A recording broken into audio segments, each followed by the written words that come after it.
Sí, bueno, pues buenas tardes, como había dicho, y muchísimas gracias por asistir a esta mesa redonda, situación actual de las enfermedades raras en Castilla y León, que celebramos como segunda sesión de este 7º foro Innovaer. Mi nombre es Manuel Pérez Fernández, soy presidente del Colegio de Farmacéuticos de Sevilla y de la Fundación MEWER, que significa, es el acrónimo de Medicamentos Huérfanos, Enfermedades Raras, y bueno, me cabe el honor de moderar esta mesa redonda.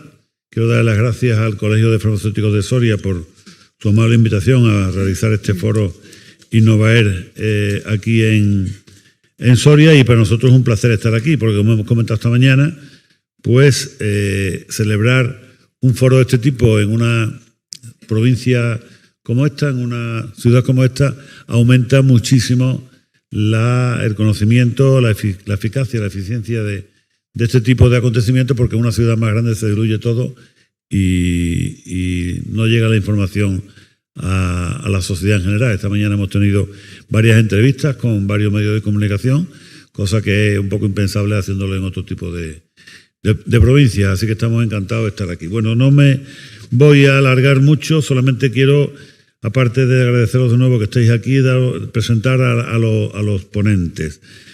A mi izquierda está la doctora Fernández Araque, doña Ana Fernández Araque, que es decana de la Facultad de Ciencias de la Salud del Campus Universitario Duque de Soria de la Universidad de Valladolid, aquí en Soria, y es profesora de Farmacología y Ciencias Psicosociales. Doña Montserrat Encabo, a mi derecha, es médico de atención primaria en la provincia de Soria y ejerce actualmente como médico rural en el Valle del Razón, en el consultorio de Valdebellano de Tera. Además, sobre todo, es madre de una persona afectada por el síndrome de Williams. Don Valentín del Villar Sordo, a mi izquierda, es médico jubilado, emérito de la Gerencia Regional de Salud del SACIL, incorporado al Hospital de Santa Bárbara de Soria.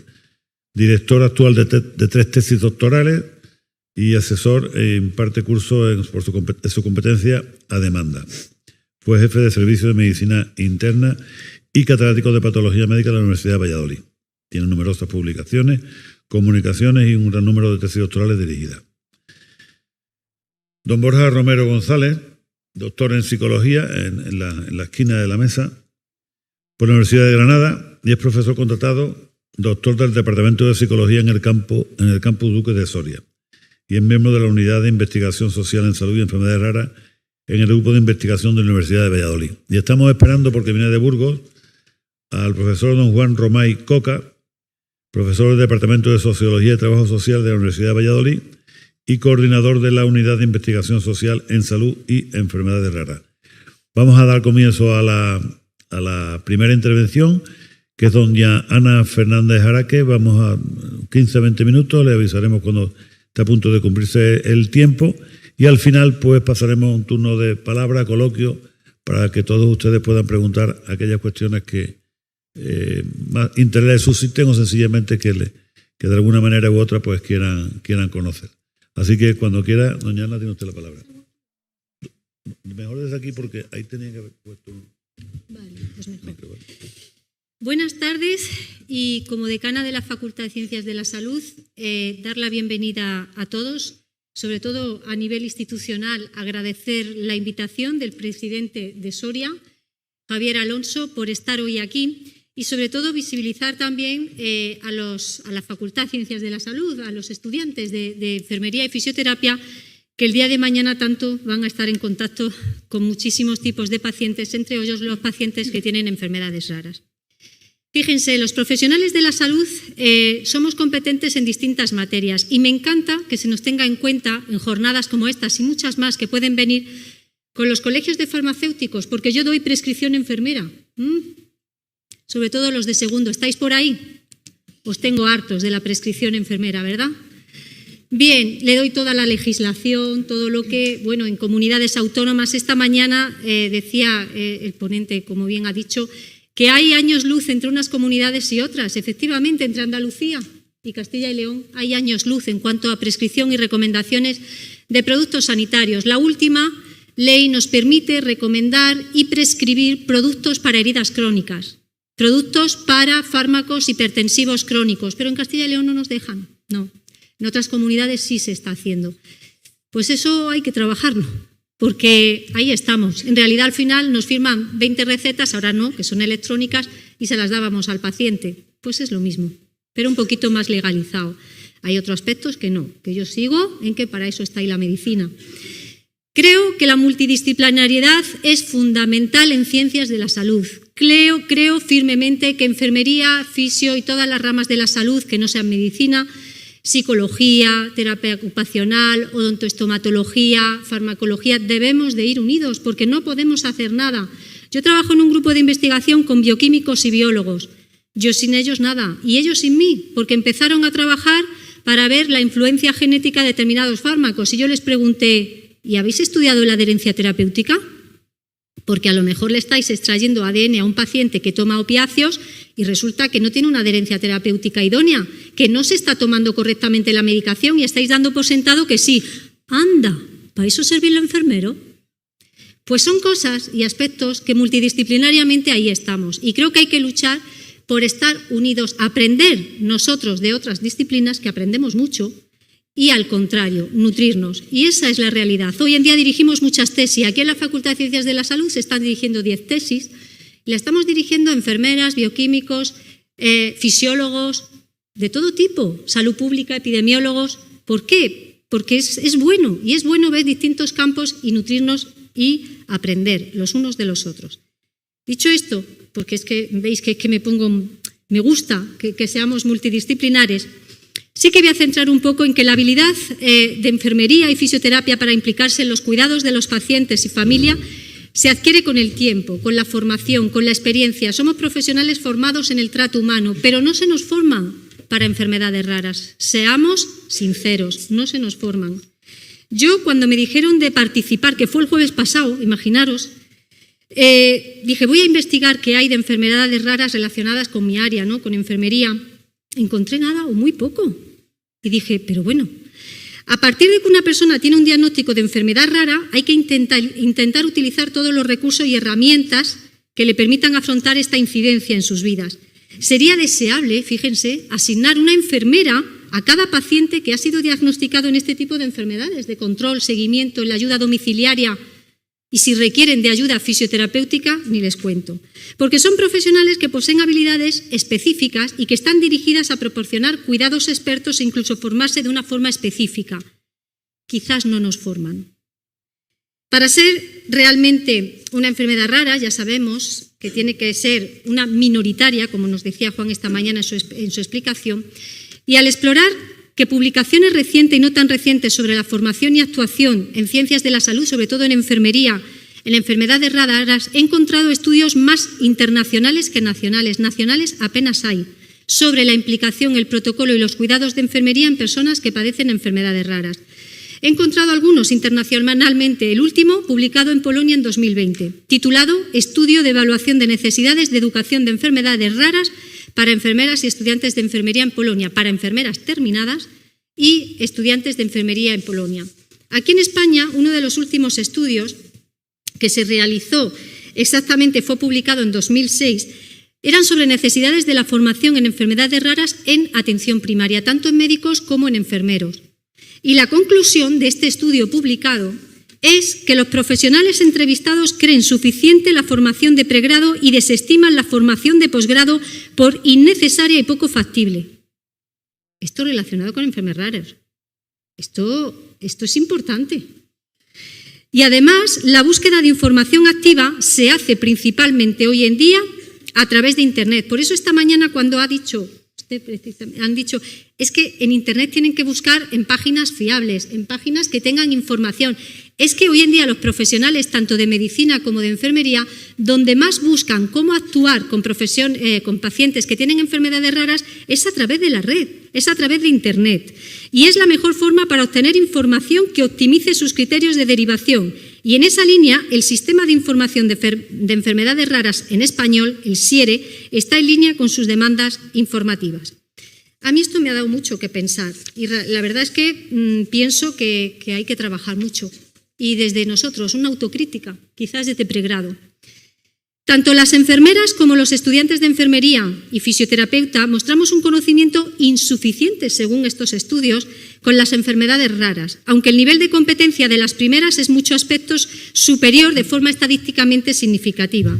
La mayoría de los encuestados perciben serias deficiencias en su preparación para atender a este tipo de pacientes. Parece muy necesario un cambio de los planes de estudios universitarios.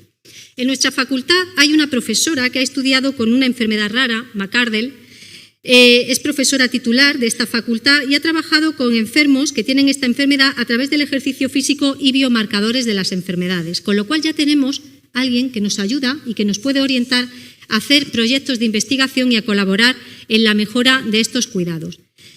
Deciros que yo simplemente me voy a comprometer a llevar a cabo un estudio en Soria y en Castilla y León, si algunos de otros colegas de otras facultades quieren, para detectar el nivel de necesidad y conocimientos reales en Soria, en Castilla y León, pidiendo colaboración con otras facultades para incluir, si es necesario, una optativa específica sobre este tipo de formación, porque no solo venir y hablar e implicarse, como nos han dicho esta mañana, pues quizá nos impliquemos en introducir una optativa sobre enfermedades raras. Creo que es más dinámico y más constructivo para nuestros estudiantes y para nosotros como profesores.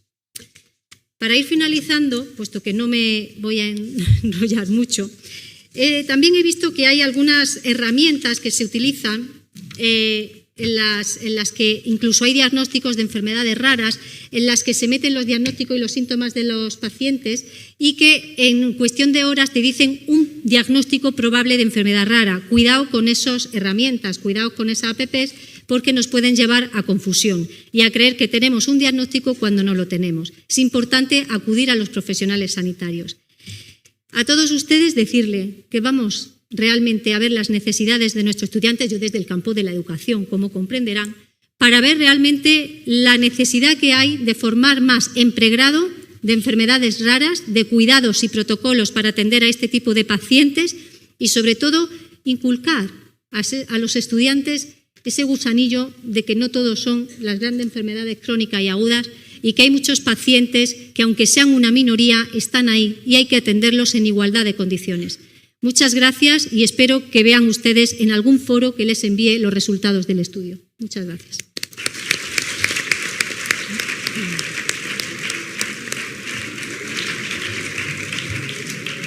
Muchas gracias, decana. Nos quedamos con ese proyecto, esa promesa de impulsar la formación, porque la formación de grado que reciben los profesionales sanitarios es bastante deficiente. También me quedo con el hecho de recalcar cómo ha hecho la búsqueda de información en fuentes solo fiables, porque al final, cuando tengáis que buscar información en el futuro, o en el futuro puede ser lo más inmediato posible, pero esa información debe ser siempre en Internet, como ocurre casi siempre, pero en páginas fiables que las hay.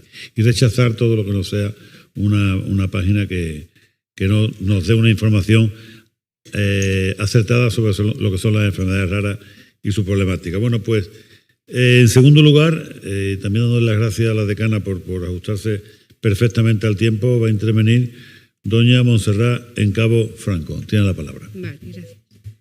Bueno, sobre todo quiero dar las gracias a Bernardo por invitarme a este foro, quien conocí por casualidad a través de Elvira, farmacéutica de mi partido médico, y de manera especial, que hacía mucho que no veía, al doctor Valentín del Villar, que fue mi profesor allá por los años 80 y del que guardo un gran recuerdo.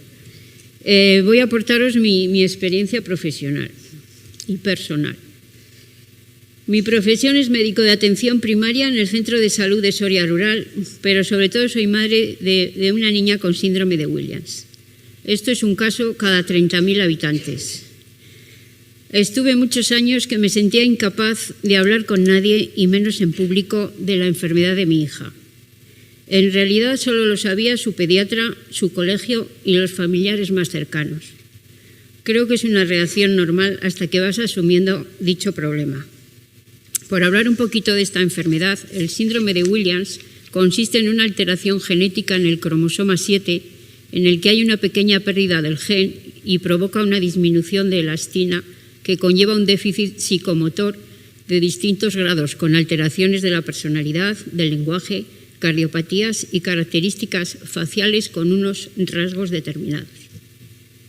Mi hija fue diagnosticada al año de vida, en una visita que hicimos al cardiólogo. Nada más verla entrar por la puerta, nos comentó por sus rasgos físicos si podía tratarse de este síndrome. Todo esto se confirmó con un estudio genético realizado con la colaboración de Inspección Médica de Soria, enviando las muestras a un laboratorio de referencia que entonces estaba en Barcelona. De esto hace ya 27 años. A veces se pasan años y años sin poderlos diagnosticar.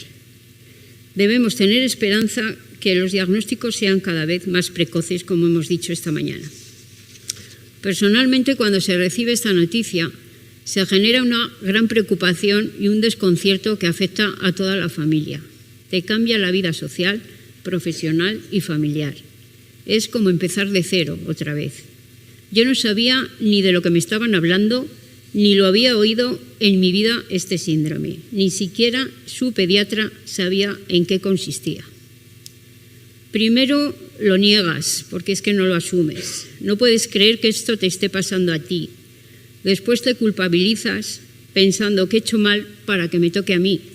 Y luego piensas que irás a todos los especialistas posibles hasta donde tengas que llegar, porque a lo mejor alguien te dice que se han equivocado y que no tiene eso. Pero al final terminas aceptando a tu pesar esta nueva situación. Entonces comienza un periplo de pruebas, analíticas, especialistas y sobre todo lo más difícil de asumir es que te dicen que no tiene tratamiento ni curación, que esto es para toda la vida, que será dependiente toda la vida y que tendrá una disminución de su calidad y de su esperanza de vida. Hace 27 años yo no tenía ni internet en casa, ni ordenador, ni sabía por dónde asumir este problema. A través del Colegio de Médicos de Soria, contacté con la Asociación Síndrome de Williams de Madrid. En Soria después supe de 2 personas con este mismo síndrome con las que me puse en contacto y entre las 3 madres formamos una asociación, la presidenta, la secretaria y la vocal. Cuando surge una enfermedad poco frecuente, pues son muy importantes a veces las asociaciones porque desarrollan una gran acción ayudando a las familias, ya que te encuentras personas que han pasado por lo mismo y ves un poquito el futuro que te espera. El apoyo psicológico que te dan y una orientación de cómo solicitar apoyos. Los recursos, dependiendo de dónde vivas, como casi todo, pues son totalmente diferentes, tanto materiales, económicos, profesionales, de investigación. Y el apoyo social, personal y familiar es básico para que se puedan ir integrando en la sociedad. Esto supone una carga emotiva y económica importante y con poder compatibilizar el trabajo de la familia y de sus necesidades. Ante esta situación y en la ciudad que nos encontramos, mi hija recibió atención temprana en el centro base hasta los 6 años. Después acudió a un centro escolar concertado con apoyos hasta los 12, con muchas adaptaciones curriculares. Y posteriormente pasó al Centro de Educación Especial Santa Isabel, al que siempre estaré agradecida por su gran trabajo que realizaron con ella. Pero según la ley, a partir de los 21 años entonces, tenían que salir de ese centro y buscar otra opción. Actualmente está en el Centro de Atención a Minusválidos de Ángel de la Guarda, en el que hay casi unos 400 residentes de diferentes patologías y edades muy avanzadas, entendiendo que es muy difícil el recibir una atención individualizada más acorde a la patología que ella tiene. Tenemos también el centro de Asamis y el centro de Ande. Pero no tenemos ningún otro centro para estas enfermedades poco frecuentes, que a veces no encajan en ningún centro de estos. Es también muy importante contactar con los profesionales sanitarios y los trabajadores sociales que nos informan sobre la ley de la dependencia, en los informes de discapacidad, la labor imprescindible de las redes sociales y el enfoque multidisciplinar. El realizar los diagnósticos tempranos y los tratamientos a veces son de muy alto coste, tanto para la salud pública como para los propios pacientes que no pueden acceder a estos tratamientos. Hay que disponer de atención en centros especializados y continuar con el apoyo a la investigación. El disponer de servicios sociales, de apoyos a las familias para mejorar su calidad de vida, ya que la curación no va a ser posible. Y ya para terminar, comentar que aun con diagnósticos demoledores hay que creer en ellos y en sus capacidades, porque al final te sorprenden. Mi hija en concreto, a pesar de su déficit intelectual, maneja el ordenador de maravilla, le encanta la música y está conectada con el mundo. Es súper feliz y transmite alegría a todo el que la conoce. Hay mucho miedo cuando piensas en el futuro, pero es mejor vivir el día a día con esperanza y además tiene muchas otras cosas que te hacen valorar lo que de verdad importa. Personalmente me ha hecho ser más tolerante, más generosa y mejor persona. Quiero agradecer sobre todo a mi familia, que sin ellos no podría haber salido las cosas mejor. Y solo deciros que el amor y la felicidad no entiende de cromosomas. Muchas gracias.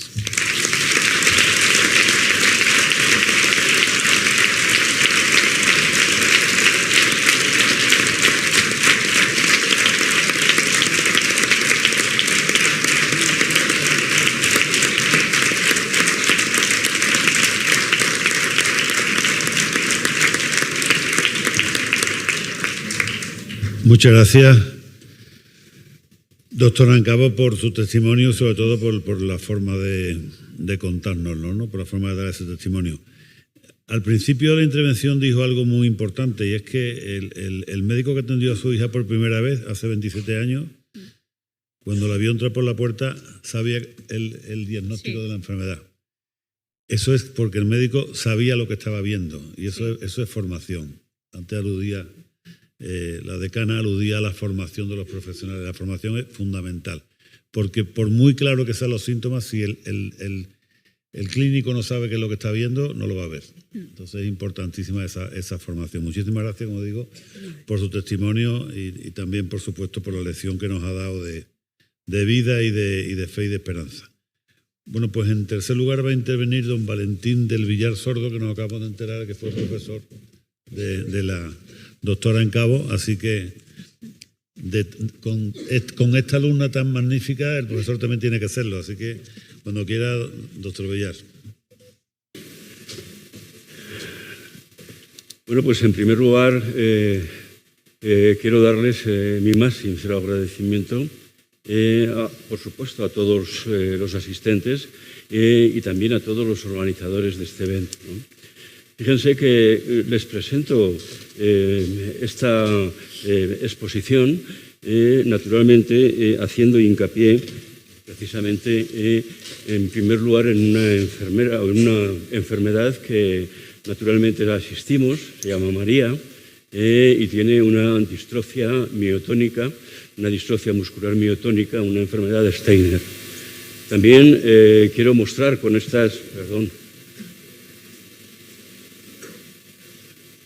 quiero mostrar con estas figuras que evidentemente tengo algunas dudas, tengo algunas incertidumbres, porque no sé muy bien si yo soy una persona competente en un foro como este para informar sobre la atención de las llamadas enfermedades raras.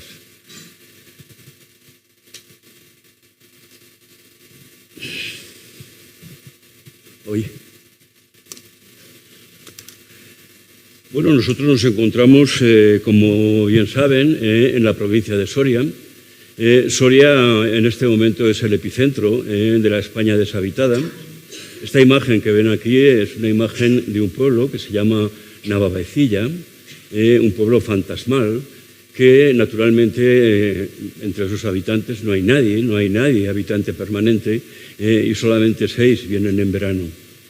Les pongo esto porque quiere decir que pueden existir muchas reivindicaciones, lógicamente, para, evidentemente, mejorar la gestión de las enfermedades raras.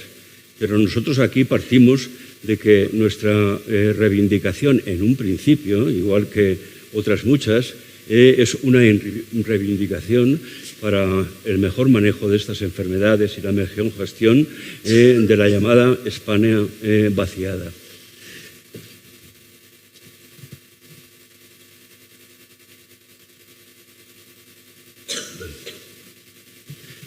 Bueno, en primer lugar, cuando he repasado este tema, he visto muchas veces que, naturalmente, los profesionales sanitarios nos dicen que, lógicamente, y así debía ser, pues que no tienen una formación adecuada sobre estas enfermedades raras.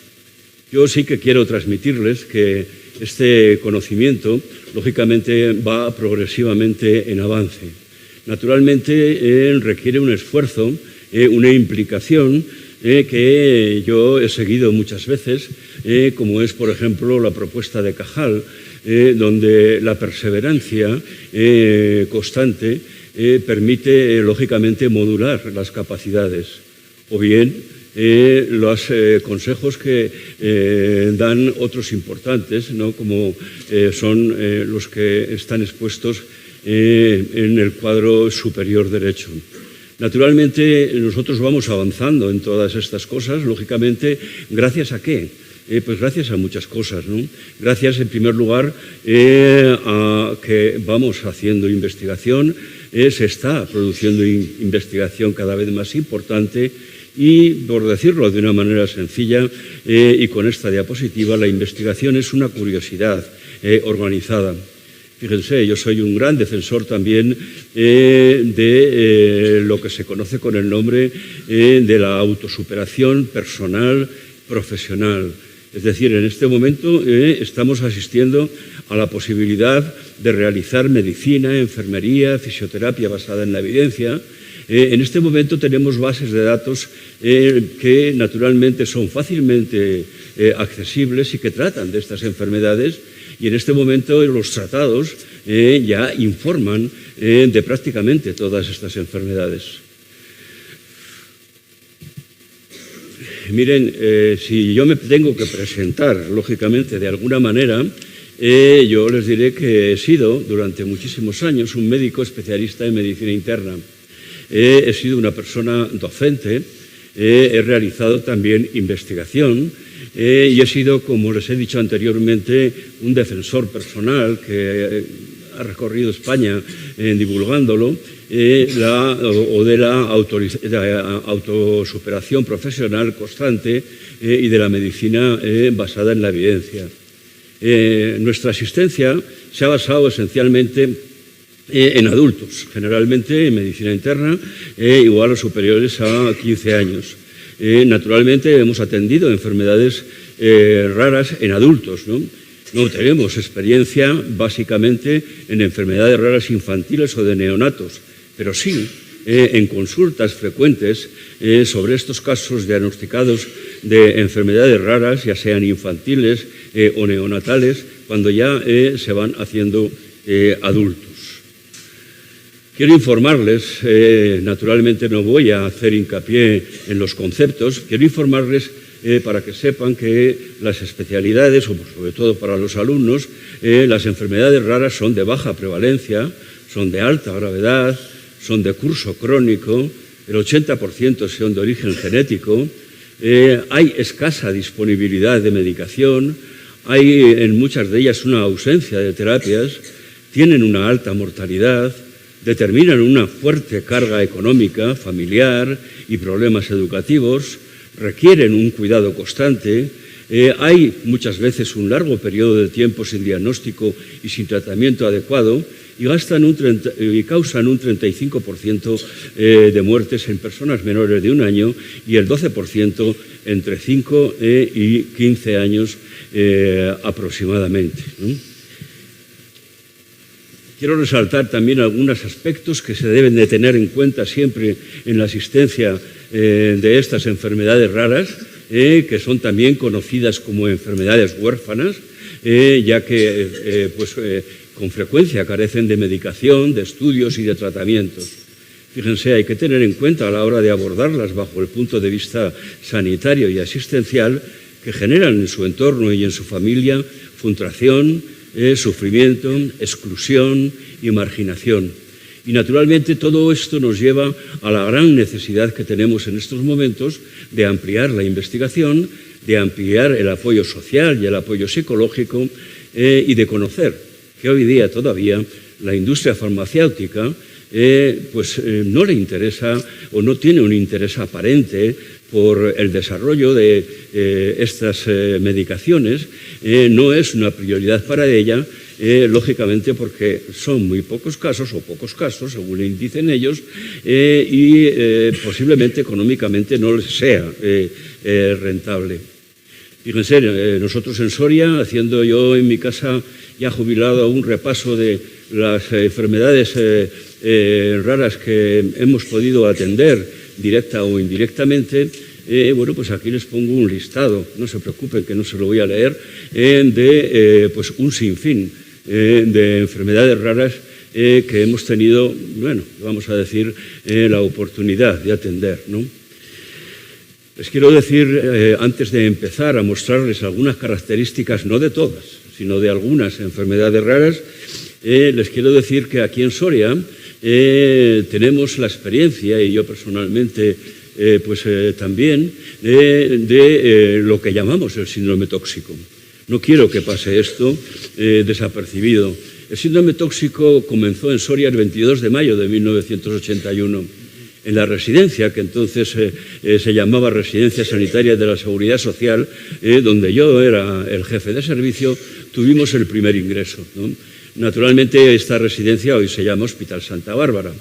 Fíjense, ya para el 14 de julio, en mis notas que tengo recogidas, habían pasado ingresados en nuestro servicio de medicina interna en la Residencia Sanitaria de la Seguridad Social 48 pacientes.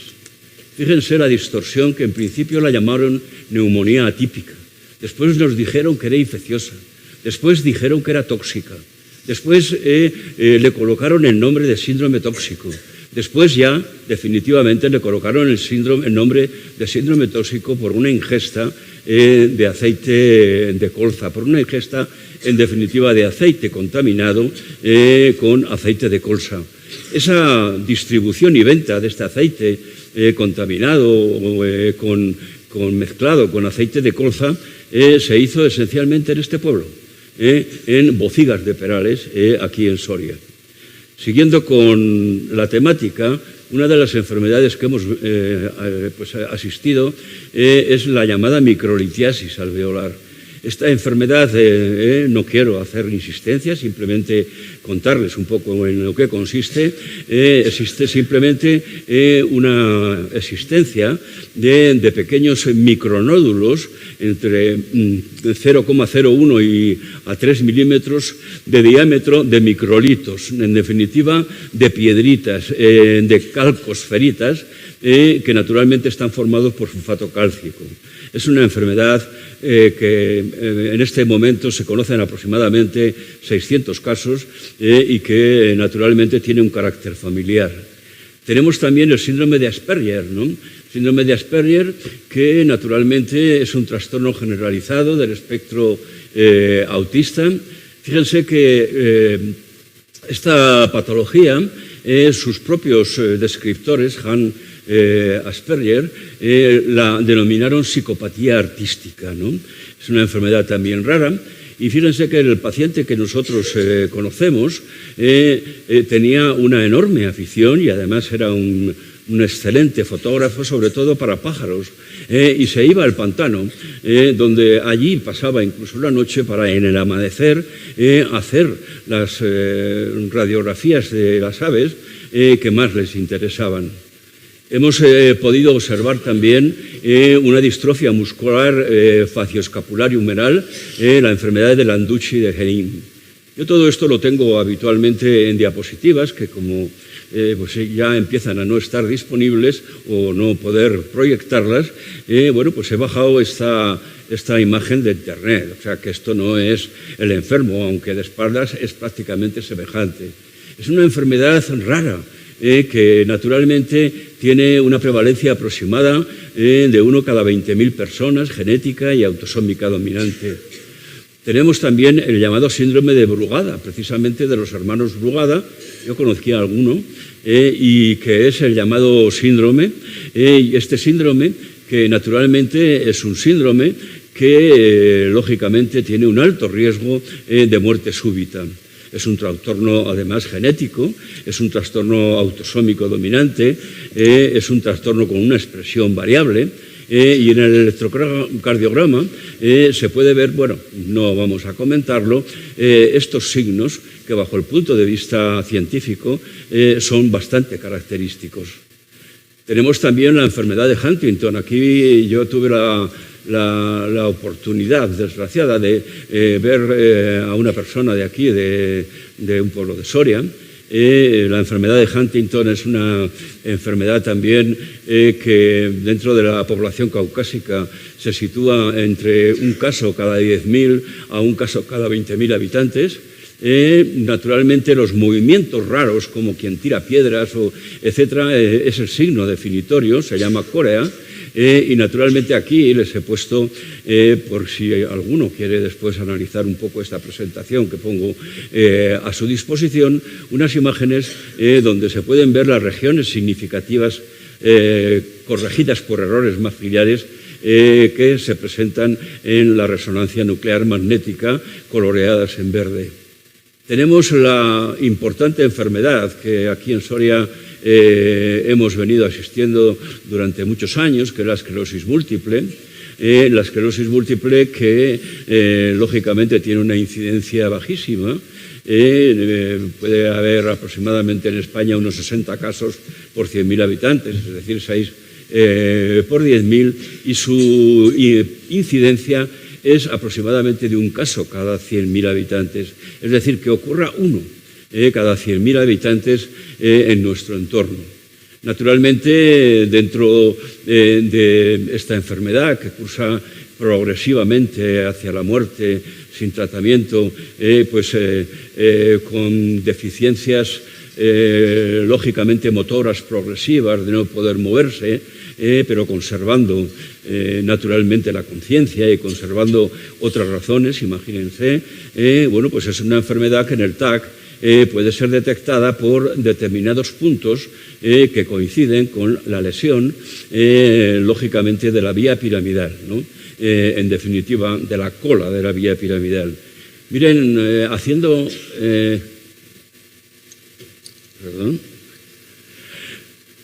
siguiendo con algunas enfermedades que hemos visto, este es el caso de María, tenemos la distrofia miotónica o enfermedad de Steiner, que tiene pues, una prevalencia de 10 o 15 casos por 100.000 habitantes. Esta enfermedad es una enfermedad que cursa con miotonía, que es una contracción sostenida y prolongada, lógicamente, de los músculos motores, con un retraso en la relajación. En esta fase, por no insistir, si les das la mano a estas personas o les pones alguna mano, lo cierran y no te sueltan, ¿no? Por lo tanto, es una enfermedad que se puede sospechar ya solo saludando al enfermo con la mano cuando entra en tu consulta. Después, en los 20 años, progresivamente se va produciendo una lesión funcional con esa secuencia que está aquí expresada de un montón de funciones, acabando lógicamente con asociaciones como son las cataratas, la alopecia, la falta de pelo o la atrofia facial. Aquí queremos expresar un poco esa atrofia facial, la dificultad para soltar, naturalmente relajar la mano. Podemos detectar esto con una percusión, ¿no? Es decir, golpeando la eminencia tenar y naturalmente se produce una imagen como la que hay aquí, o bien mediante técnicas de exploración como es el electromiograma. Esta es la cara de María, que cuando yo me jubilé todavía vivía, y lógicamente, ahora no lo sé, y es la que les presentaba en un principio. Miren, hace unos pocos días, precisamente en un bar, tomando una caña, un amigo mío, que se llama Ángel, y su mujer, me hizo una consulta ya mismo sobre su hijo. Su hijo padece un síndrome raro, un síndrome de Klippel-Trenaunay-Weber. Él fue el que me facilitó naturalmente las fotografías. Esta enfermedad rara, que está asociada con mutaciones somáticas postigóticas de ganancia de la función de un gen, produce una hipertrofia de las extremidades que puede tener una distribución diversa. En este paciente, que era el hijo de ella, Ángel, que por cierto está aquí en la universidad y me dijo que igual asistía, si igual estás por aquí, un abrazo. Lógicamente tenemos aquí la hipertrofia importante, evidentemente del talón del pie, lo mismo del talón del pie y lo mismo del talón del pie que tiene este paciente y que se puede observar ahí. Tenemos la enfermedad de Stephen Hawking, la esclerosis lateral amiotrófica, otra enfermedad que tiene una prevalencia de 3 casos por 100.000 habitantes y que, lógicamente, aquí la seguimos viendo. Una enfermedad progresiva con un deterioro progresivo de todo lo que es fundamentalmente la actividad muscular, ¿no? Fíjense que últimamente, el día 15, se publicó sobre la esclerosis lateral amiotrófica un trabajo en Lancet, donde, a pesar de la investigación intensiva que se está haciendo, los avances que nos comunican más recientes son que existen muchos conocimientos que facilitan el diagnóstico, mejoran el pronóstico y aclaran la clínica, y que el tratamiento actual sigue siendo subóptimo. No existen medicaciones eficaces y el tratamiento gira en torno a la atención multidisciplinaria y en la investigación hay un consenso creciente en la terapia génica y en el uso de anticuerpos monoclonales que naturalmente están en desarrollo preclínico. Miren, con esto, naturalmente, quiero un poco terminar lo que estoy diciéndoles, diciendo que espero y deseo que la gestión, lógicamente, de las enfermedades raras, en esta Soria deshabilitada, tienen ahí una imagen de Calatañazor, evidentemente se realice lo más pronto posible o con la mayor progresión posible. Les quiero decir que gracias a esto nos podremos permitir, esta fotografía la saqué hace 4 días, tener paseos tranquilizadores, lógicamente en nuestros parajes de la ciudad, como es el paraje del Portillo, que es otoño, en Sotoplaya, en Soria. Y por último, no quiero que nos olvidemos de algo que yo he tenido con mucha frecuencia presente y que, lógicamente, es una frase que dicen que es de Confucio. Bien, ¿qué es lo que dice? Dice que cuando el objetivo parezca difícil, no cambies de objetivo. Busca un nuevo camino para poder llegar a él. Naturalmente, este es el aprieto en el que nos encontramos y les deseo les doy muchas gracias por su atención.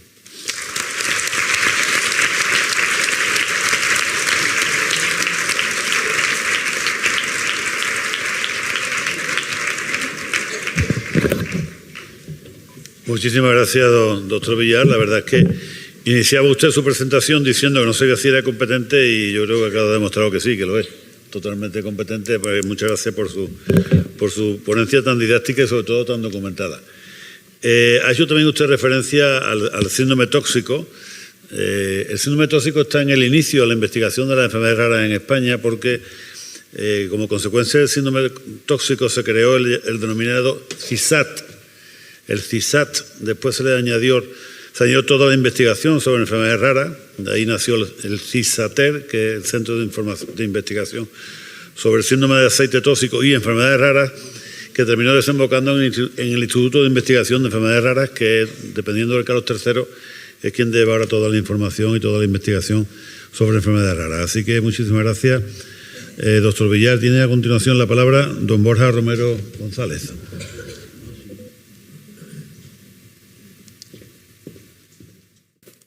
Bueno, yo vengo a hablar un poquito sobre la labor que hacemos desde la Unidad de Investigación Social en Salud y Enfermedades Raras, que es un grupo de investigación que llevamos a cabo aquí en el campus Duques de Soria, que está liderado por el profesor que tengo aquí a mi izquierda, Juan Roma y Coca. Y además, en ese mismo grupo de investigación, me voy a centrar en un proyecto de investigación que concedieron desde la Universidad de Valladolid, que se llama Detención de Necesidades Socioeducativas para la Inclusión de las Personas con Enfermedades Raras, cuya la persona que lo lidera es la profesora Susana Gómez, ¿de acuerdo? Por lo tanto, yo hoy agradezco tanto a ellos dos por darme la oportunidad de hablar como a todos los organizadores del evento. Entonces, solamente vengo a contar un poquito qué es lo que estamos haciendo, qué es lo que pretendemos hacer y los principales resultados preliminares que estamos encontrando en dos ejes. El primero de ellos es la detección de necesidades socioeducativas para la inclusión de niños y niñas afectados por enfermedades raras. Y el segundo de ellos nos interesaría estudiar la calidad de vida percibida en menores afectados por enfermedades raras, así como sus cuidadores. En este sentido, y empezando por la primera, por la detección de necesidades socioeducativas para la inclusión, obviamente, al igual que el resto de trabajos que realizamos, somos un equipo multidisciplinar en el que estamos sociólogos, estamos educadores, psicólogos, ¿de acuerdo? Por lo tanto, consideramos que intentamos desde todas las vertientes intentar explicar un poco o intentar dar respuesta a ese vacío que hay en la investigación, que es a nivel educativo, ¿no? ¿Qué pasa con la inclusión socioeducativa y la inclusión de esos niños y niñas con enfermedades raras?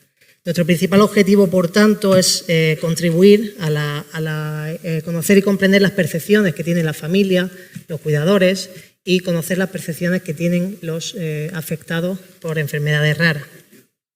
Por lo tanto, consideramos y entendemos prioritario que tenemos que empezar por preguntar: oye, ¿qué está pasando? ¿Qué barreras estáis encontrando?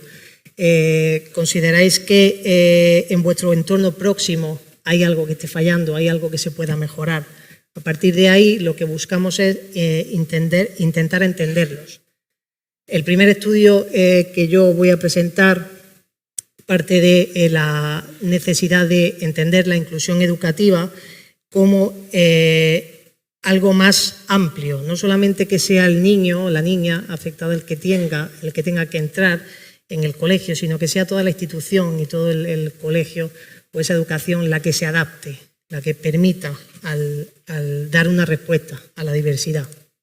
Además, partimos también de la base de que es cierto que las enfermedades raras necesitan muchísima más investigación, pero en carácter de investigación social y de investigación educativa consideramos que todavía queda mucho más por hacer. Uno de los ejemplos, una revisión sistemática de Darreche y colaboradores de 2017, en el que solamente 6 de los 53 trabajos que se presentaban en dicho artículo, solamente 6 tenían algún componente o algún componente educativo, ¿de acuerdo?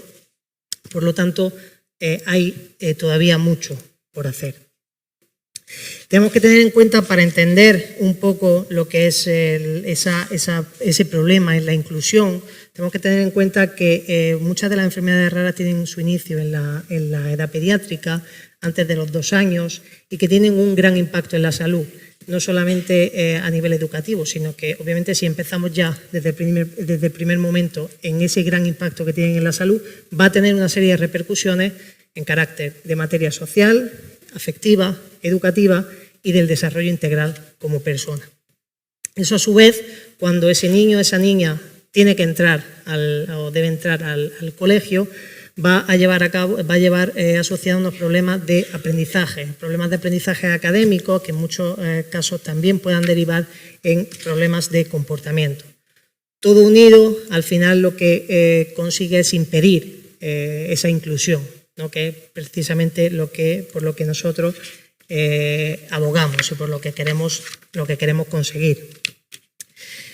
Cuando se pregunta a familias, se recalca la necesidad de formación inclusiva en el profesorado. Aquí hablo únicamente a nivel educativo, por eso me gusta que esté aquí gente que se está formando en educación, porque necesitamos y necesitáis muchísima formación o más formación en materia de inclusión. ¿De acuerdo?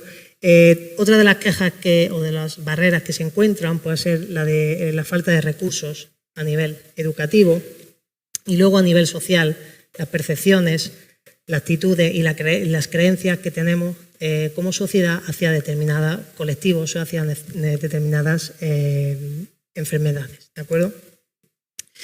En el estudio, uno de ellos de los que se llevó a cabo una serie de una entrevista a familiares de afectados por enfermedades raras y se preguntaba cómo consideraban que, en general, versaba sobre qué problemas podían encontrar en distintos ámbitos de la vida en relación con su hijo o su hija.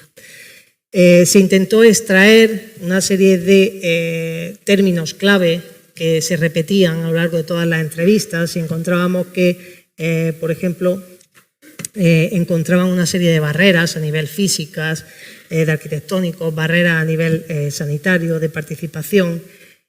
Cabía destacar también que también se hablaba del apoyo, de la importancia que tenía el apoyo a nivel educativo. Es decir, que cuando se daba una respuesta muy buena a nivel educativo, las familias se encontraban muy satisfechas, sobre todo cuando tenían ese apoyo de personal como expertos docentes en pedagogía terapéutica, en audición y lenguaje, auxiliares técnico-educativos o en fisioterapia. Además hablaban de las actividades extraescolares y de cómo era esa calidad de vida, cómo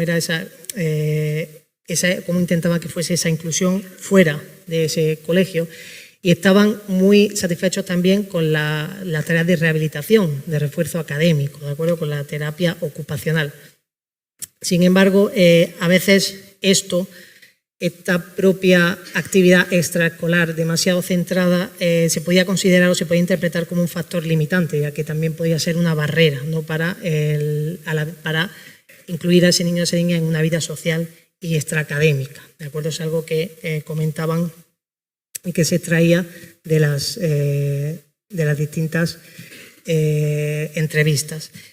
Por destacar también la comunicación, la que destacaban que la comunicación muchas veces era inexistente, que eran las propias familias quienes tenían que hablar con la escuela y quienes tenían que informar y proporcionar toda la información de forma casi sistemática, dando toda la información al centro y el centro simplemente recibiendo, ¿no? Sin tener que investigar aparte, fuera. Y eso por el lado a nivel muy global y muy general es una de las investigaciones que estamos realizando, y la otra que mencionaba al principio es sobre calidad de vida. La calidad de vida, ¿qué entendemos o qué consideramos por calidad de vida? Se han intentado dar muchísimas definiciones de calidad de vida, de lo que ya por lo menos podemos entender es que es algo multidimensional. La calidad de vida no es solamente, por ejemplo, el bienestar físico, sino que vamos a hablar de calidad de vida dentro de lo que es el encontrarse bien a nivel físico, emocional, social, material y en materia de actividad y desarrollo integral del individuo. Entonces, ¿cómo es esta calidad de vida? O lo que queremos saber, ¿cómo es esta calidad de vida en menores que están afectados por enfermedades raras? Es verdad que cuando vamos a la ciencia y vamos a lo que ya hay escrito, llegamos a que la calidad de vida va a depender también en gran medida de, primero, disponer de un diagnóstico, cosa que suele ser, en algunos casos puede ser tardío. Eso a nivel emocional y a nivel psicológico ayuda el poder tener un diagnóstico. Obviamente disponer de algún tratamiento que pueda paliar, porque a nivel físico y a nivel emocional también ayuda. Y esas barreras para la inclusión a nivel social que van a marcar entre todas cómo pueda ser ese bienestar general del niño o la niña afectada por enfermedad rara. Lo que hemos hecho ha sido a nivel en nuestra investigación, en este caso lo que ha sido así a nivel de metaanálisis. Hemos buscado toda la información que había en la literatura sobre calidad de vida percibida en menores afectados por enfermedad rara. Los resultados preliminares que encontramos es que cuando se compara la calidad de vida que reportan los menores afectados y los que reportan los cuidadores, es decir, cuando tienen menos de 8 años lo reportan los cuidadores y cuando tienen más de 8 años lo reportan ellos, es que los índices de calidad de vida son mayores reportados por el propio afectado. Otro de los resultados que hemos encontrado es que obviamente la calidad de vida va a variar en función de la enfermedad padecida. Y luego que tener un grupo de apoyo, tener una asociación en la que ves que tienes un apoyo social, un apoyo psicológico, va a mejorar la calidad de vida de menores afectados. ¿Hacia dónde vamos? Queremos repetir igual, pero en este caso en cuidadores. Comprobar cómo es esa calidad de vida en los cuidadores de enfermedades, de afectados por enfermedades raras. Y con esto agradezco mucho la atención.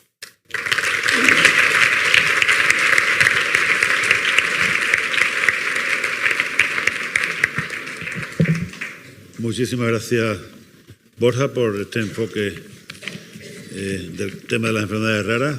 Y sobre todo también, bueno, porque nos estamos ajustando perfectamente al tiempo. O sea, vamos de maravilla, vamos, además sin tener que llamar en ningún momento la atención a ninguno. Así que vamos a por el quinto, no quinto malo, decían, ¿no? Así que Juan Romay tiene la palabra.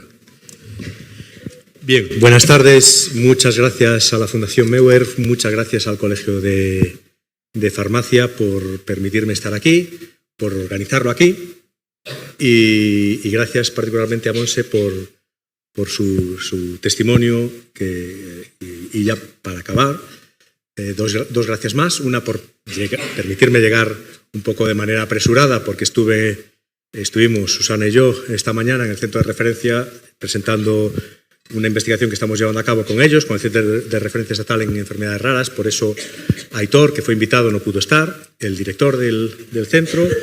Y ya lo último, gracias a los estudiantes por venir, que bueno, siempre es de agradecer que por lo menos que muestren cierto interés en este tipo de cuestiones. Bien, una vez agradecido, nosotros trabajamos fundamentalmente, en el grupo de investigación trabajamos fundamentalmente en el ámbito social.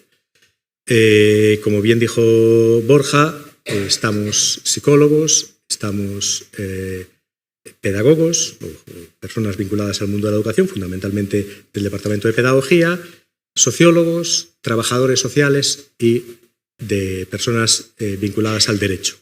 Digo porque, bueno, realmente somos un grupo transdisciplinar en ese sentido porque realmente cubrimos distintos ámbitos.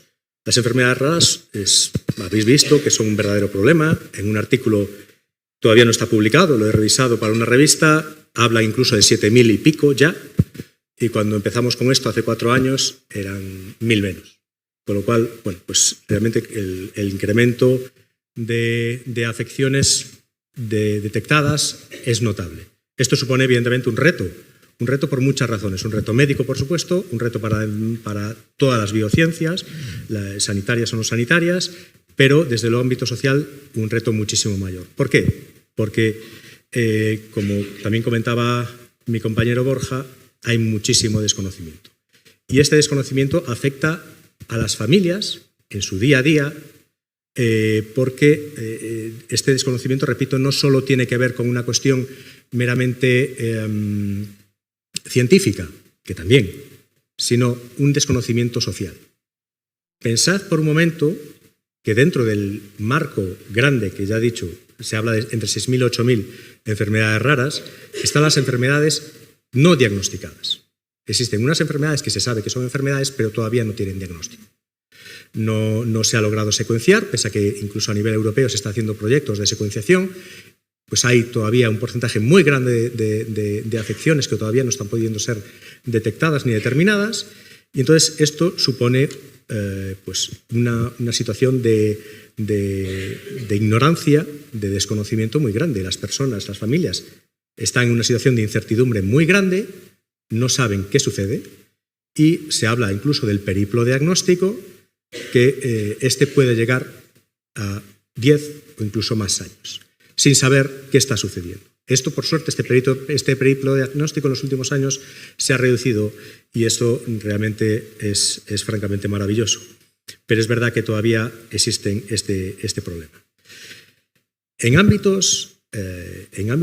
social, bueno, existen determinados puntos que son importantes. ¿Por qué? Porque nos permiten, son como puentes. Hoy precisamente un neurólogo nos comentaba la necesidad de establecer puentes precisamente entre la sociedad y distintos ámbitos, incluido el sanitario. A mi juicio, con un trabajo que estoy pendiente de publicar con gente de Andalucía, un trabajo sobre farmacovigilancia, reflexionaba precisamente sobre la importancia que tiene la farmacia. La farmacia, me refiero a la oficina de farmacia, como ámbito, como puente, precisamente para asesoramiento, para prestar una atención especial y cuidadosa, no solo, muchas veces cuando pensamos en farmacia o en medicamentos huérfanos, pensamos constantemente en empresas farmacéuticas, etc. La farmacia va mucho más allá. Evidentemente el Colegio de Farmacia lo tiene claro. No estoy hablando para ellos, estoy hablando un poco para vosotros los estudiantes que evidentemente a veces vamos a una farmacia y simplemente a pedir un medicamento, ¿no? La farmacéutica también escucha, también asesora, también orienta y también puede hacer esa labor, repito, de escucha que muchas veces no se encuentra en algunos lugares. En este sentido, pues sería fantástico que, desde luego, en el ámbito farmacéutico también se trabajase en este sentido. Desconozco si se está haciendo, también es verdad. Bien, simplemente quería dejarle ahí eso al Colegio de Farmacia, por si acaso se lo ha planteado o no. En el ámbito social necesitamos, repito, tener puentes en todos los sentidos, desde la educación, desde la psicología, desde las familias, desde la sociedad, desde los hospitales. Tenemos que construir una especie de entramado para apoyar a estas familias que tienen enormes necesidades. Pensad por un momento, nos decía en un grupo de discusión que tuvimos hace tiempo con personas con narcolepsia, la narcolepsia, supongo que todos conocéis a Jordi Évole, o por lo menos os suena, tiene esta afección, pero su afección, su grado es relativamente leve. Bueno, pues en una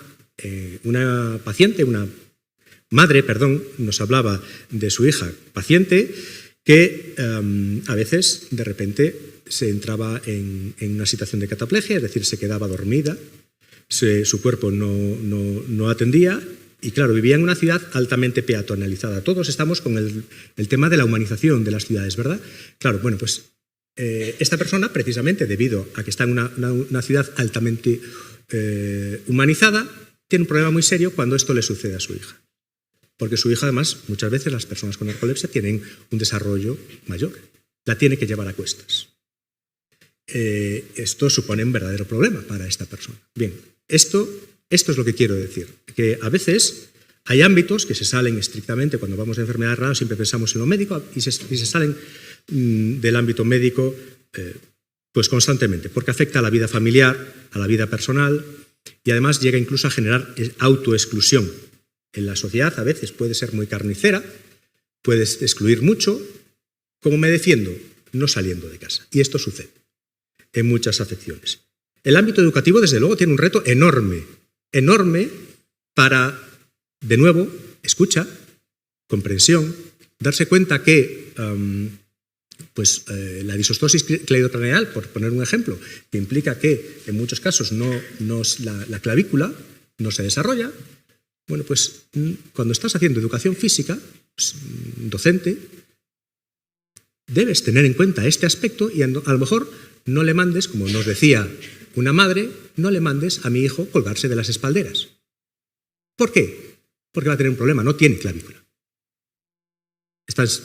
A veces, claro, hay que ir un poquito más allá y en este sentido, hoy precisamente lo comentaba Susana por la mañana, en el CREER los docentes tienen un apoyo fantástico en las asociaciones que están haciendo una labor estupenda de conexión y además en las familias. Las familias saben muy bien qué les sucede a sus hijos. Muchas veces lo saben, en algunos casos, mejor que incluso los médicos. Escuchar. De hecho, en un trabajo que hicimos ya hace algunos años, a mí me sorprendió enormemente que hay familias que se sienten tan desesperanzadas que entienden que la investigación científica no es su solución. No la plantean como su principal prioridad. Su principal prioridad es la escucha. Simplemente quiero ser escuchado. Quiero que se me intente comprender. Porque a veces estas familias están en una situación de exclusión social muy, muy fuerte. Y ahí tenemos un reto enorme. Un reto de comprensión, un reto de puesta de actualización, porque, repito, en un plazo muy corto de tiempo han subido alrededor de 1000 enfermedades, han detectado 1000 nuevas enfermedades. Esto supone una reactualización bestial para todos. Y a veces esa actualización simplemente es: ¿qué pasa? Ven un momento, cuéntame. Es tan sencillo como eso. Entonces, simplemente, futuros educadores, os planteo como reto, igual que a los farmacéuticos, pero desde ellos, desde la ignorancia, en el caso educativo, no, la escucha. Escuchad, por favor. Creemos que, desde luego, estamos intentando, no solo por el proyecto, sino por otras cosas que estamos haciendo. De hecho, también me voy a atrever a contaros una novedad. Creo que estamos haciendo un trabajo medianamente útil para el ámbito educativo, porque estamos a punto de publicar una guía educativa precisamente diseñada para educadores, para que se aproximen a las enfermedades raras y entiendan un poco, repito, tiene una complejidad enorme, que entiendan un poco qué está sucediendo, cómo enfrentarse a ellas. Y desde luego, lo primero que decimos es eso: escucha, habla. Muchas gracias.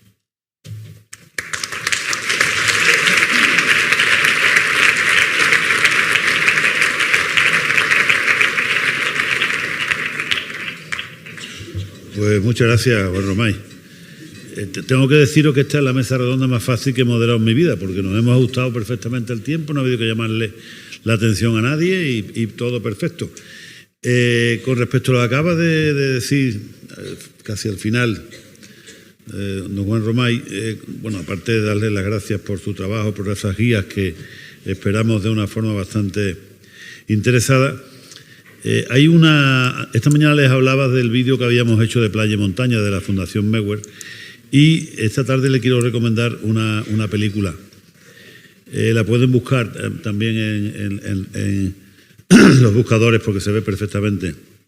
La pueden bajar. Se llama, bueno, The Front of the Class, el primero de la clase. Habla sobre la vida de Brad Cohen, que es un chico que tiene síndrome de Tourette.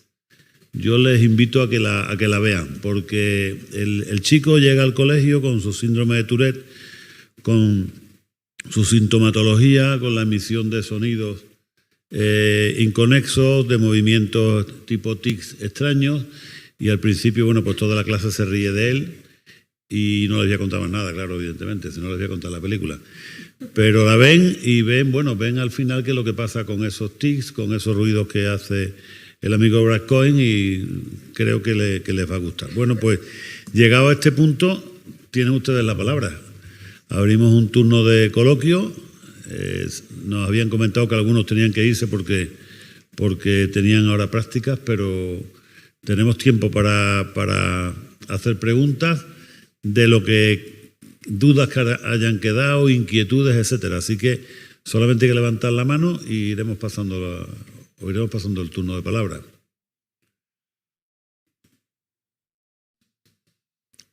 Nos vamos a poner nota, o sea que no hay problema. Bueno, pues si nadie pregunta nada, voy a preguntar yo una cosa. ¿Qué habría que recomendarles a un grupo de universitarios que se reúnen una tarde del mes de octubre, porque han venido aquí unos señores a hablarles de enfermedades raras que posiblemente algunos de ellos no las hayan oído hablar nunca? Otros, en cambio, pues familiarmente puedan tener algún tipo de contacto con estas enfermedades raras o amigos y tal. ¿Qué podríamos decirle a estos chicos? ¿Qué le podríamos recomendar a estos chicos? Porque esta mañana hablamos de que son el futuro. También hubo quien nos dijo que había que hablar que eran el presente. Vale, soy el presente, pero también soy el futuro. Ahora tenéis que estudiar, tenéis que formaros, pero sois el futuro de este país, el que va a pagar las pensiones a la gente que son mayores que vosotros y el que... Y los que, bueno, tenéis que... Depende todo. Igual la solución de las enfermedades raras depende de alguno de vosotros. Así que, ¿qué le podemos recomendar?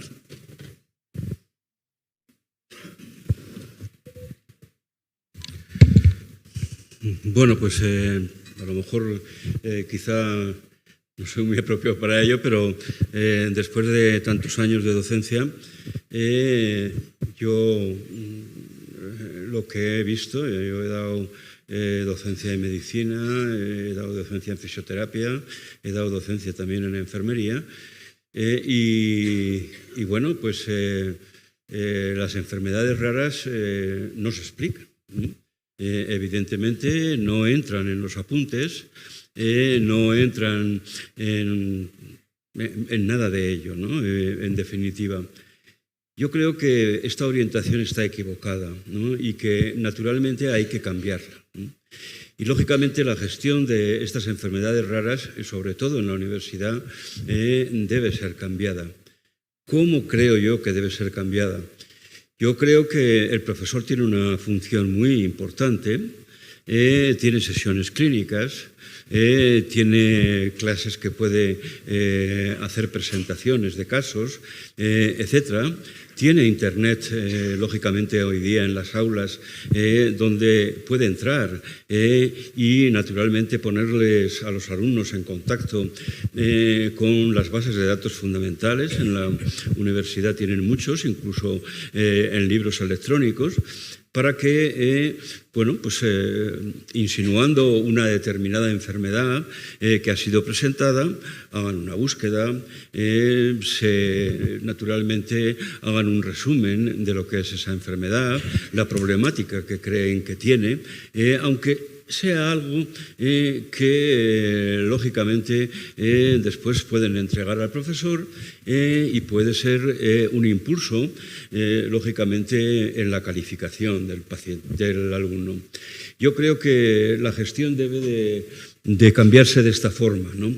De tal manera que sea mismo profesor el que con los medios que tiene, con internet encima de la mesa, haga una exposición, imaginémonos, una vez al mes, de una persona rara que sí que está capacitado para hacerla, de una enfermedad rara, quiero decir, y lógicamente enseñarles cuáles son los medios, evidentemente, que pueden utilizar esos alumnos, las bases de datos, como por ejemplo tenéis aquí en Internet Up to Date, en el que están todas las enfermedades raras, el Harrison, lógicamente, también virtual, etcétera, etcétera, y hay otras muchas. Y naturalmente transmitir también para tener conciencia de estas enfermedades, lo que se llama, yo he sido muy impulsor de ello, lo que se llama la medicina o bien aquí la enfermería y la fisioterapia basada en la evidencia. El que maneja eso no se olvidará de las enfermedades raras, nada más.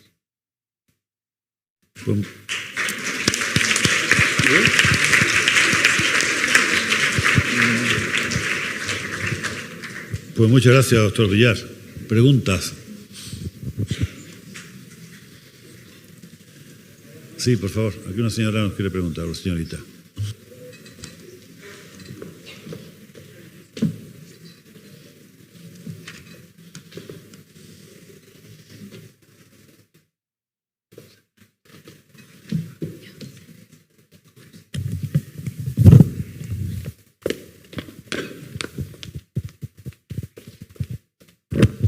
Hola, buenas tardes. Yo más que una pregunta, estabais diciendo que qué recomendaríamos a los estudiantes, como madre de un niño con una enfermedad rara. A los del ámbito sanitario les diría que se formen y se informen, porque nos encontramos con muchos sanitarios que no tienen ni idea de lo que padecen nuestros hijos. A los del ámbito educativo, que también se interesen por saber lo que le pasa a ese niño, porque nos pasamos todo el día peleándonos en el colegio, en el instituto, con barreras como es que va muy lento y no copia, es que no puede, le cuesta. O educación física.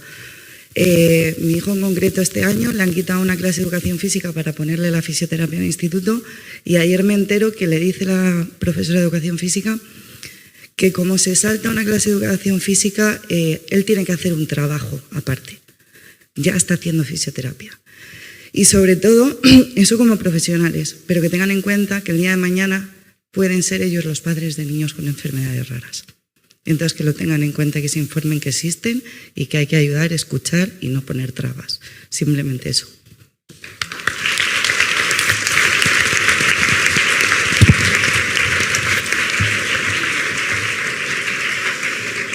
Muchísimas gracias. Lleva usted toda la razón. Toda la razón. Muchas gracias. ¿Verdad? Hombre, claro que sí.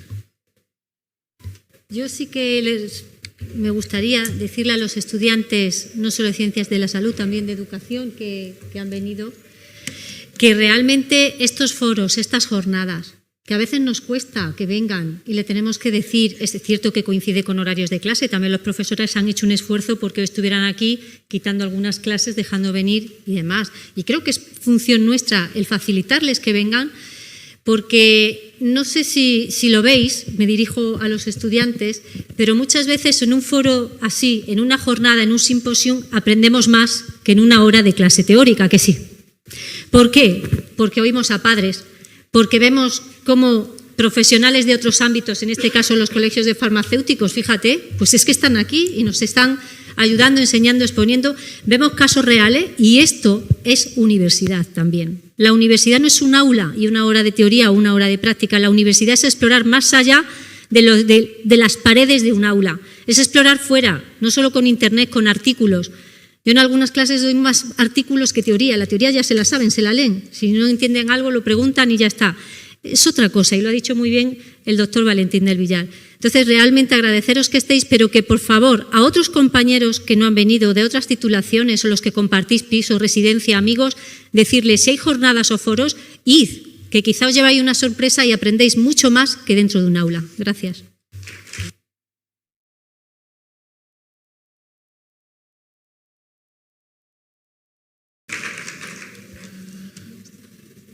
Más cosas. Sí. Yo me quiero atrever a, si esto, sobre todo, ya digo, yo en el ámbito de la salud no me meto, pero sobre todo a los chicos de educación, si esto os parece importante, reivindicarnos. Quiero decir, los docentes a lo mejor también tenemos un compromiso en todo esto. A lo mejor no tenemos un compromiso en todo esto. Evidentemente, sé que Susana, sé que Borja, Alberto, yo, hemos hecho varios proyectos de innovación docente, hemos trabajado durante varios años el tema de las enfermedades raras, lo estamos trabajando, pero quizás los docentes tenemos que empezar a reflexionar sobre lo que hacemos y a lo mejor también tenemos que empezar a plantearnos que también tenemos que cambiar cosas en nuestros programas, en nuestras clases. Ya digo, si esto os parece relevante, a lo mejor podíais también un poco reivindicarlo. Fundamentalmente porque es un ámbito que necesita mucha reivindicación. Todavía, como decía, las familias están muy excluidas, hay mucho desconocimiento y necesitamos constantemente dar la tabarra. Por eso, si os dais cuenta, en redes sociales las asociaciones de afectados dan mucho la tabarra. Y por eso hay muchos encuentros, hoy coincidieron 2. Por eso en febrero veréis que hay también muchos encuentros, porque se necesita mucha visibilización. Y no tanto porque vayáis a tener hijos que tuviesen afecciones de ese tipo. Eso, perdona que no esté de acuerdo con lo que dices, porque eso da igual, porque es un compromiso social, porque va más allá de la posibilidad de que nos toque. Ojalá que eso no suceda, pero va mucho más allá. Tenemos que preparar un mundo diferente y los educadores preparan el mundo diferente. No solo ellos, por supuesto, pero desde luego los educadores, a mi juicio, tienen un compromiso mayor. Gracias.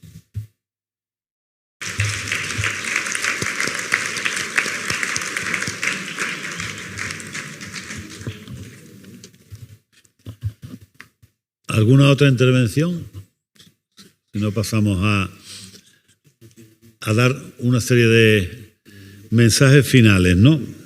Vamos a ver.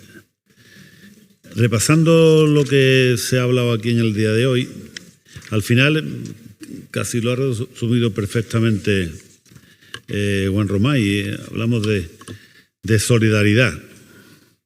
Nadie va a ganar un premio Nobel por descubrir un tratamiento para una enfermedad rara. Nadie. Nadie va a ganar un premio Nobel por descubrir una nueva enfermedad rara. Pero hay que seguir en este camino de investigar, en este camino de intentar ayudar a los demás, de ser solidarios, ¿no? He visto también antes en el currículum de Juan Romay que miembro del grupo de investigación hispano-luso en historia de la polio. Pues hablando de solidaridad, el descubridor de la vacuna de la polio, que fue Jonas Salk, donó la vacuna de la polio, la donó para la humanidad. O sea, este señor que se podía haber hecho multimillonario, no solamente él, sino sus hijos, sus nietos, sus bisnietos, pues donó esta vacuna porque entendía que así, de este modo, pues ayudaba a la humanidad, que es lo que él pretendía. Es una lección magnífica que a mí me gusta siempre resaltar porque indica que al final, dentro de cada ser humano hay un corazón magnífico, grandísimo, y a mí me gusta mucho creer en el ser humano, en las posibilidades del ser humano siempre. También quiero deciros que hay mucha gente investigando, cada uno en su laboratorio, cada uno con su ambiente, y que esta información no se comparte. Esta mañana también hemos estado hablando de que es fundamental que se comparta la información.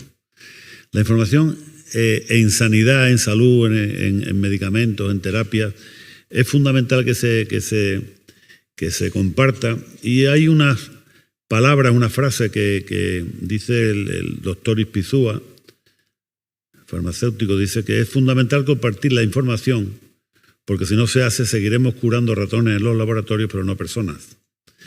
Y es verdad, es que hay mucha investigación básica, mucha investigación parcial, mucha investigación egoísta, que finalmente se estrella contra caminos que no conducen a ningún sitio, investigación en medicamentos que no conducen a ningún sitio, conduce a principios activos tóxicos, principios activos que no tienen la efectividad que se pretendía.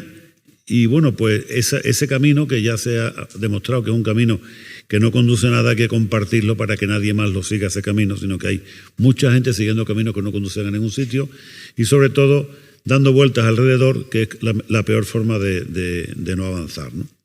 Se están dando muchos pasos para la solución de las enfermedades raras, se están haciendo muchas cosas, pero queda mucho por hacer. Esta mañana comentaba que llevamos 25 años trabajando en este campo y en estos 25 años le hemos dicho adiós a muchas personas, a muchas, o sea que hemos llegado tarde para ellos. Lo que pasa es que todavía estamos a tiempo de encontrar soluciones para los que están y para los que vendrán. Estamos muy a tiempo de encontrar soluciones y eso se hace entre todos. También le comentaba esta mañana que es importante que los políticos escriban en el boletín oficial y es importante que se desarrollen normativas, es importante que haya todo tipo de iniciativas que conduzcan a buscar soluciones para las enfermedades raras, pero también es importante que se doten desde el punto de vista presupuestario adecuadamente. A mí no me gusta meterme en política, porque a veces meterse en política no conduce a nada, más que llevarse una serie de disgustos, ¿no? Pero sí me gusta decir siempre que el hecho autonómico en enfermedades raras ha sido un auténtico desastre en España. O sea, han comentado esta mañana que una muestra para viajar lo comentaba Juan Carrión, para viajar de una región a otra, los diagnósticos, los centros de referencia. Digo que sin meterme en política, para las enfermedades raras, el sistema autonómico español es un desastre. Y la financiación de los medicamentos huérfanos es un desastre todavía mayor. Tuve la suerte o el honor de participar en el Consejo Asesor del Ministerio de Sanidad durante los años, creo que fueron del 12 al 16, creo que fueron, o del 14 al 18, no lo recuerdo. Pero bueno, fueron 4 años en los que me estrellé continuamente contra un muro pidiendo que se creara un fondo estatal para cubrir los tratamientos con enfermedades raras. Es la única solución. O sea, después de 25 años trabajando en esto, la única solución es la creación de un fondo estatal. Y termino ya. La Agencia Europea aprueba un medicamento. Posteriormente, la Agencia Española evalúa ese medicamento y lo financia. ¿O no? Una vez que lo financia y el precio viene fijado, cada comunidad autónoma vuelve a evaluar ese medicamento y negocia con los laboratorios la financiación de ese medicamento. Pero ese medicamento no lo paga la comunidad autónoma, lo paga cada uno de los hospitales. Y al pagarlo cada uno de los hospitales, pues resulta que cada gerente de hospital se ve ante la necesidad de tener que volver a negociar un precio con el laboratorio. Luego el precio final que se paga no tiene nada que ver con el precio autorizado. ¿Y en medio qué es lo que ocurre? Pues en medio lo que ocurre es que desde que se autoriza el medicamento en la Unión Europea hasta que se termina, si es que se termina administrando en España, han pasado 720 días de media, cuando la Unión Europea habla de 180 días como retraso máximo. Eso quiere decir que los pacientes no reciben los medicamentos y los pacientes están empeorando. Por eso digo que desde el punto de vista de las enfermedades raras, el hecho autonómico es un auténtico desastre. Bueno, pues antes de daros las gracias, le voy a dar las gracias a todos ustedes por haber seguido aquí, además con mucho interés esta mesa redonda, a los ponentes, Colegio de Soria, Javier, Elvira, encantadísimo de estar aquí con vosotros, a todos los presidentes de los colegios de Castilla y León, y me gustaría invitar a Javier Alonso como presidente del Colegio de Soria para que suba a la mesa y clausure este acto. Así que, Javier, tienes la palabra.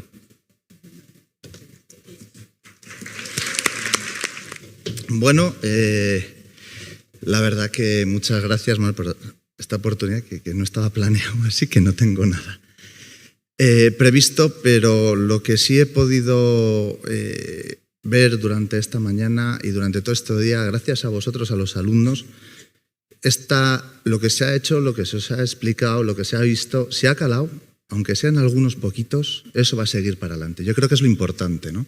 Y lo importante de estas jornadas, como ha dicho Ana, que igual valen más que una hora de clase, un par de horas de clase, y eso que yo no soy muy amigo de las masterclass estas que tienen en Estados Unidos y en el resto de sitios, pero yo creo que estas jornadas sí son importantes. Entonces, si alguno de vosotros os ha calado, yo os animo en vuestro desarrollo profesional porque abarcáis todos, desde vuestras profesiones y el desarrollo profesional, vais a tocar a estos pacientes o familiares de estos pacientes. Entonces, animaros a seguir investigando, a seguir formando. Como han dicho, sois el presente, sois el futuro. Depende de vosotros. Y lo que tenemos que hacer, todo lo que se ha recorrido en estos 25 años, que la verdad yo era bastante profano en el tema de enfermedades raras y ha sido ahora cuando más he estado dentro, es impresionante el trabajo que han hecho. Yo creo que nos tenemos que apoyar en el trabajo que han realizado pues, la Fundación Meuer, la FEDER, en fin, todos, para mejorar la calidad de vida de tanto estos pacientes como de los familiares, que la mayoría de las veces son los cuidadores, principalmente, y apoyar la investigación y seguir formándose. Y nada más, y agradeceros a todos, la verdad, la presencia, tanto a los alumnos como a todas las autoridades, ponentes, compañeros, farmacéuticos. La verdad que es que ha sido una jornada que no nos esperamos que iba a ser tan potente, tan buena, y principalmente es por vuestra asistencia. Así que muchas gracias a todos.